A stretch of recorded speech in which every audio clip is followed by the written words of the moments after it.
नमस्कार शेतकरी मित्रांनो, मी आपला शेतकरी मित्र आकाश डांगे आणि तुम्ही पाहता कृषी मंथन. कृषी मंथन या युट्यूब चॅनलच्या माध्यमातून मी नवनवीन शेतीची माहिती घेऊन तुमच्या समोर उपस्थित राहतच आहे.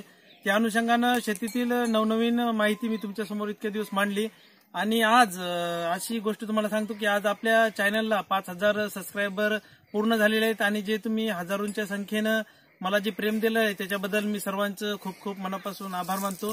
आणि आज आपल्या चॅनलचं काम सुद्धा अजून चालू आहे, त्याच्यामुळे आपला थोडा सिम्बॉल चेंज होईल. त्याच्यामध्ये तुम्ही काही हे करू नका की सिम्बॉल जरी चेंज झाला तरी चॅनल तेच आहे, कारण आमच्या मित्रांनी ठरवलं होतं की म्हणजे आपण चॅनलचा सिम्बॉल वगैरे थोडा चेंज करू, त्यामुळं सिम्बॉल जरी चेंज झाला तरी तुम्ही गोंधळून जाऊ नका.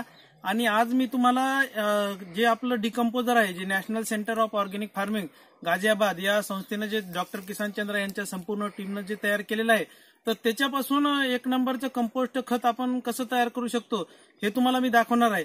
तर त्याच्यासाठी आपण केलंय काय की आपल्याजवळ हे जे मी या ड्रम मध्ये 200 लिटरचा बॅरल आहे, याच्यामध्ये आपण बघू शकता की एक नंबर असं 7 दिवसाचं कल्चर आपल्या जवळ आहे हे, आणि मस्त याचं म्हणजे डिकम्पोजर तयार झालेलं आहे. तर याच्यामध्ये आपल्याला करायचं काय, जे आपल्या घरात आता उकिरडा असतो, आपण बघू शकता की माझ्या सभोवताली हा उकिरडा आहे.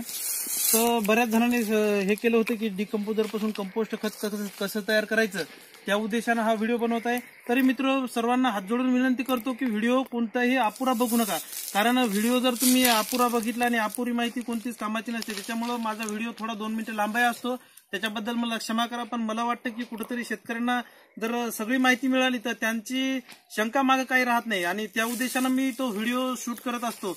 त्याच्यामुळे मित्र कसं होतं की मी कोणतीच गोष्ट, तुम्हाला तर माहिती, मी कोणतीच गोष्ट ठरवून बोलत नाही. आणि हे जे डिकम्पोजर आहे, जे डॉक्टर साहेबांनी बनवलं, हे सगळे फॉर्म्युले त्यांनी सांगितलेले आहेत, त्याच्यामुळे आपणही करतोय. आणि जे मी 2 वर्ष झाली याचा प्रयोग माझ्या शेतामध्ये केला, तेच मी तुमच्या समोर मांडत आहे. तर तुम्हाला आज दाखवतो की याच्यापासून आपल्याला कसं एक नंबरचं कंपोस्ट खत आपल्या घरी तयार करायचंय. तर आपल्या सभोवताली हा उकिरडा आहे, तर याच्यावर आपण हे 200 लिटरच्या बॅरलमध्ये डिकम्पोजर बनवून घेतलंय. तर आपल्याला करायचं काय की याच्यामधलं डिकम्पोजर असं घ्यायचं,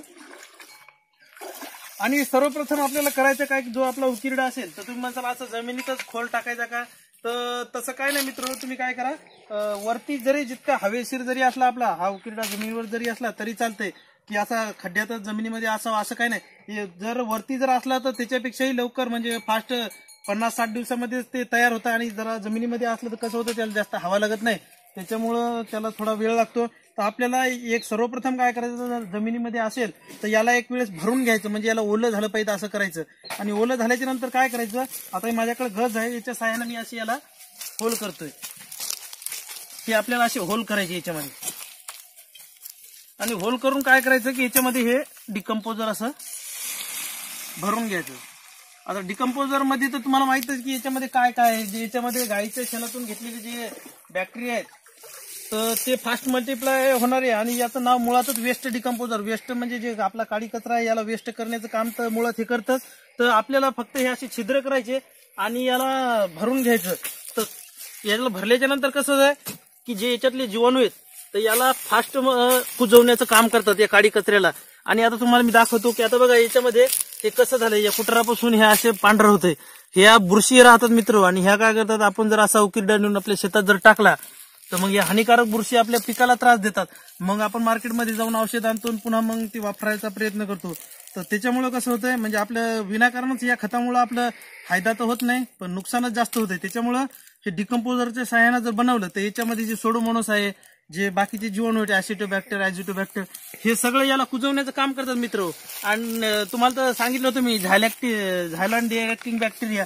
तर डिरेक्टिंग म्हणजे याला जे कुजवण्याचं फास्ट काम करतात ते बॅक्टेरिया याच्यात आहेत. त्याच्यामुळं हे आपण असं जर टाकलं तर मस्त छिद्र अशी भरून घ्यायची मित्र हे, आणि जास्त छिद्र असं खोलही पाडायचं नाही.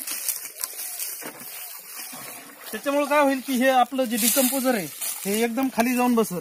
त्याच्यामुळं जास्त काय खोले पाडायचे नाही, अशी वरती वरती जरी पाडले तर मस्त असे छिद्र पाडून घ्यायचे, आणि याच्यामध्ये हे मस्त असं डिकम्पोजर टाकायचं. आणि हे सगळं डॉक्टर साहेबांनी हे फॉर्म्युले करून दाखवले. मी 2 वर्ष झाले करतोय माझ्या शेतावर, आणि मी हे पहिले प्रयोग केलेले आहेत. त्याच्यामुळं मी तुम्हाला सांगतो की याच्यापासून खूप छान असं कंपोस्ट खत तयार होते, आणि हे 2 महिन्यामध्येच तयार होतं मित्र. 50-60 दिवसामध्येच तयार होतं. आता हे जमिनीमध्ये आहे म्हणून याला थोडं 60-70 दिवस लागतील. तर एक नंबरचं जर हवा जर लागली ना वरी जर असलं ना तर खूप चांगलं तयार होते. तर असं आपल्याला सगळ्या उकिरड्यामध्ये टाकून घ्यायचं. तुमचा उकिरडा वरी जरी असला तर तुम्ही त्याला पहिलं ओलं करून घ्या आणि त्याच्यावर डिकम्पोजर टाका. डिकम्पोजर तुम्ही जर 7 दिवसाच्या अंतराने परत जरी टाकलं तरी चालते. आणि याच्यामध्ये आता तुम्ही पुन्हा परत गोंधळून जासाल की याच्यामध्ये आपल्याला एका उकिरड्यासाठी किती टाकायचे. तर त्याच्यामध्ये काय नाही मित्र, तुम्हाला जितकं अवेलेबल करता येईल तितकं टाका, कारण जितकं टाकलं तितकं चांगलं आहे. आणि जास्त जर टाकलं तुम्ही तर त्याच्यापासून तुमचा फायदा आहे आणि ते फास्ट काम आपल्या शेतामध्ये करेल, आपल्या उकिरड्यामध्ये, आणि ते पटकन कुजवण्याचं काम करेल. आणि तुम्हाला सांगतो की याच्यापासून जर असं जर खत जर तयार झालं तर ते खत आपला जे पांढरा कपडा असतो ना त्या पांढऱ्या कपड्याला असं जर लावलं तरी त्याचा कोणताही डाग त्याच्यावर पडत नाही. मी तयार झाल्याच्या नंतर तुम्हाला उकरूनही दाखवतो. आणि याच्यामध्ये कसं होतं की आपण जर हे टाकलं तर याच्यामध्ये बऱ्याच जणांनी शंका पसरवली की याच्यामध्ये कार्बन डायऑक्साईड वाढतो, कार्बन हवेत पसरतो. याच्यामुळे काय होत नाही मित्र, ही सगळी कोल्ड प्रोसेस आहे. आणि ही कोल्ड प्रोसेस असल्यामुळे जर आता याच्यामध्ये कसं आहे, आता मी हे शेण उकरलं तर याच्यामध्ये गरम लागत आहे.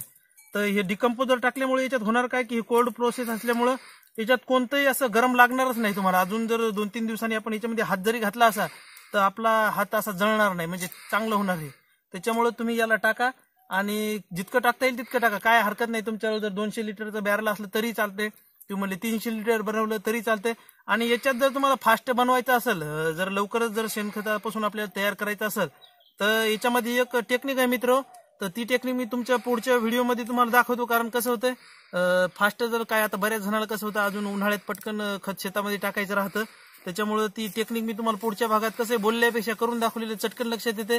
त्याच्यामुळे मी तुम्हाला बोलून नाही ती करूनच दाखवतो कृतीतून की आपण पटकन कसं तयार करू.